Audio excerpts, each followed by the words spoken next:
Assalamualaikum warahmatullahi wabarakatuh. Perkenalkan, nama saya Nur Umi Hidayati Safaah dengan nomor NPM 202143500735.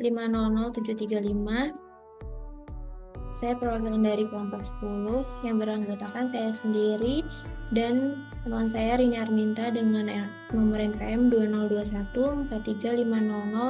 202143500692. Hari ini saya akan membawakan materi mengenai algoritma dan arsitektur Adalin, serta bagaimana Adalin digunakan dalam pengenalan pola.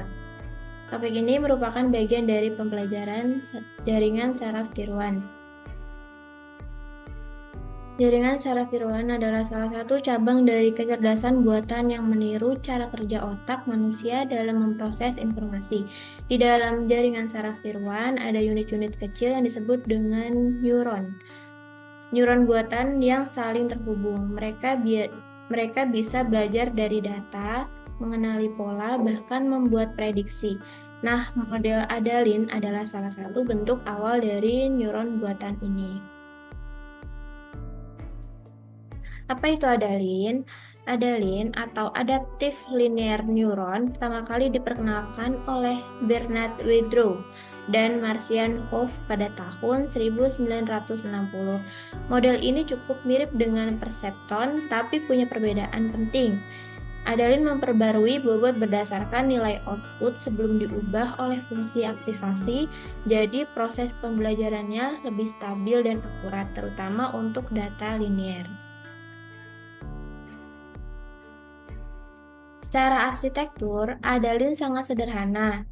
Kita punya beberapa input yang masing-masing dikalikan dengan bobot, lalu dijumlahkan. Output dari proses penjumlahan itu menjadi hasil akhir karena Adalin menggunakan fungsi aktivasi linear. Model dasarnya hanya punya satu neuron, tapi bisa dikembangkan untuk banyak output. Berikut gambar dari arsitektur Adalin. X itu adalah input, W adalah bobot, satu ini adalah bias, lalu menghasilkan output. Fungsi aktivasi. Yang menarik dari Adalin adalah fungsi aktivasinya. Kalau di Perceptron, kita kenal fungsi step atau sync. Adalin justru menggunakan fungsi linear. Jadi, hasil outputnya bisa berupa nilai kontinu, misalkan 2,5 atau min 1,2, bukan hanya 0 atau 1. Hal ini bikin proses pembelajarannya lebih presisi karena error bisa dihitung lebih halus.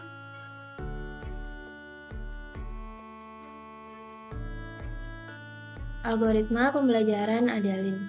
Adalin menggunakan metode pembelajaran yang disebut dengan least mean square atau disingkat LMS. Caranya, bobot akan terus diperbarui berdasarkan error yang dihasilkan dari selisih output dan target sebenarnya.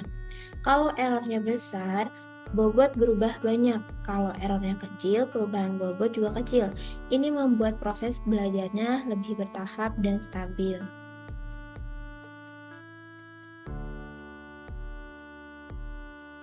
Karakteristik LMS. Beberapa keunggulan dari algoritma LMS ini adalah stabilitasnya dan kemampuannya untuk menemukan bobot optimal secara perlahan. Tapi perlu diperhatikan bahwa nilai learning rate harus pas. Kalau terlalu besar, bisa jadi malah errornya makin besar. Kalau terlalu kecil, proses belajarnya jadi lama. Algoritma pelatihan jaringan Adalin. Inisialisasi semua bobot dan bias. WI sama dengan B sama dengan 0. Tentukan alfa, biasanya alfa sama dengan 0,1. Namun bisa alfa lebih besar dari 0 atau alfa kurang dari 1 atau alfa itu 1. Tentukan toleransi kesalahan yang diizinkan. Selama delta WI lebih besar dari batas toleransi, lakukan set aktivasi unit masukan XI sama dengan SI I sama dengan 1 ke N. Hitung respon unit keluaran. Net sama dengan sigma I dikali XI dikali WI ditambah B. Y sama dengan F net sama dengan net. Perbaiki bobot pola yang mengandung kesalahan Y tidak sama dengan T. Menurut persamaan, WI baru sama dengan WI lama ditambah alfa dikali T dikurang Y dikali XI. B baru sama dengan B lama ditambah alfa dikali T dikurang Y.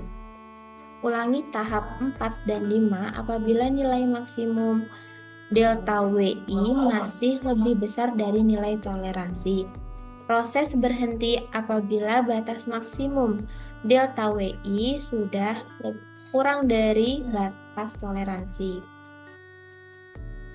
Kelebihan dan keterbatasan adalin. Adalin punya kelebihan yaitu struktur yang sederhana dan pembelajarannya stabil. Model ini sangat cocok untuk kasus klasifikasi linier. Namun, dia punya keterbatasan. Adalin tidak bisa menyelesaikan masalah non-linier seperti XOR.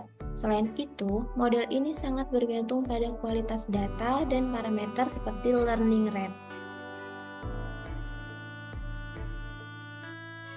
Contoh penerapan. Adalin dengan input dan target bipolar pada fungsi n, gunakan batas toleransi 0,05 dan alfa 0,1.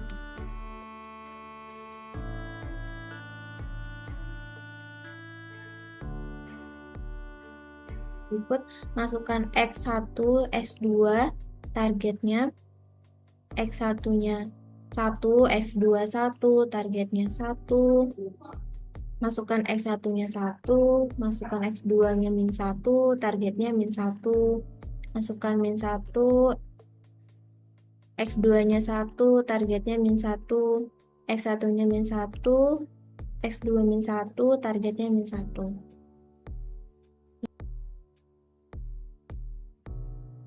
Ini epoch 1 ya. Dari X1 dan X2 ini di copy dari soal. Targetnya juga di copy. Nah, ini satu itu adalah bias.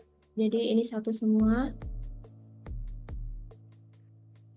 Ini rumus dari yin net YIN.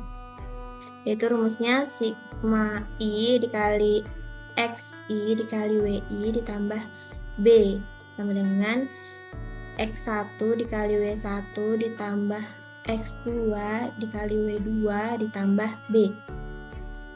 Jadi ini X1 dikali W1, ini W1 sebelumnya, terus ditambah X2 dikali W2 ditambah B. Jadi jumlahnya 0,00. Ini tarik aja ke bawah. Terus untuk mengerjakan T dikurang YIN, rumusnya adalah T dikurang YIN. Jadi ini T-nya 1 dikurang sama 0,00. Jadi jumlahnya 1. Untuk menghitung delta W1 dengan rumus alfa dikali T dikurang YIN dikali X1. Jadi alfanya tadi 0,1 dikali T, 0,1 dikali T1, terus dikurang YIN, ini 0,00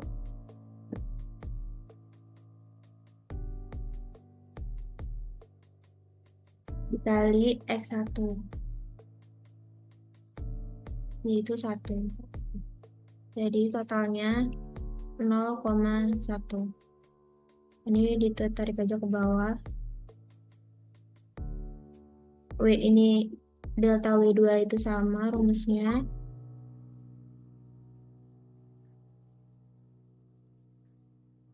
Nah, rumus delta B alfa dikali T dikurang Y. alfanya tadi 0,1 dikali T, T-nya 1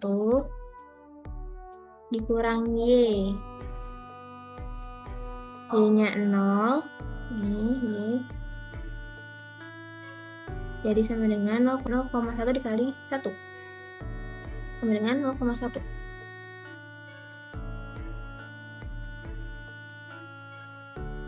W1 ini rumusnya adalah alfa dikali T dikurang Y dikali X1.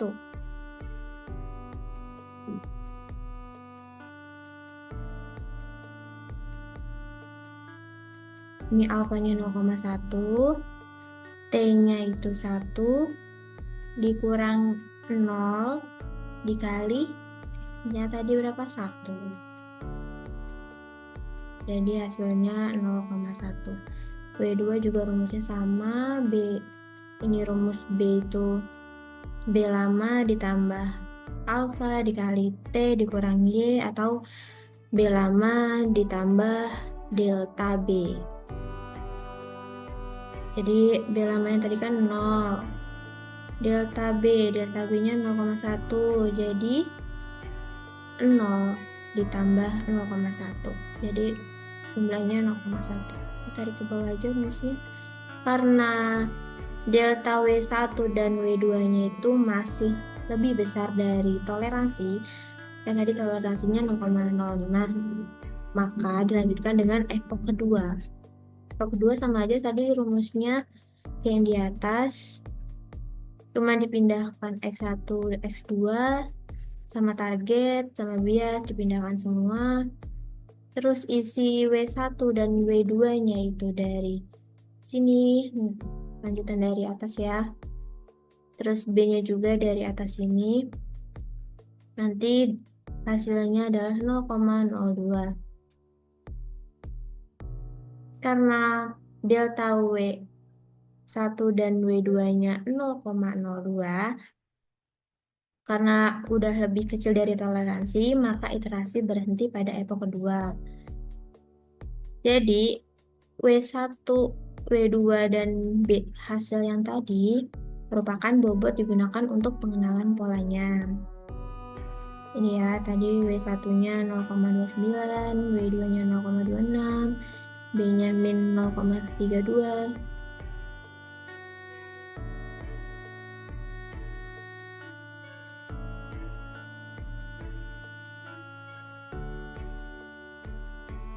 Jadi kesimpulannya, bahwa ADALI merupakan model dasar yang penting dalam perkembangan jaringan saraf tiruan. Meskipun sederhana, konsep pembelajaran LMS menjadi dasar dari banyak model modern. ADALI cocok digunakan untuk kasus-kasus klasifikasi linear dan bisa digunakan untuk pengenalan pola dengan performa yang cukup baik. Namun, untuk kasus yang lebih kompleks, kita perlu model yang lebih canggih.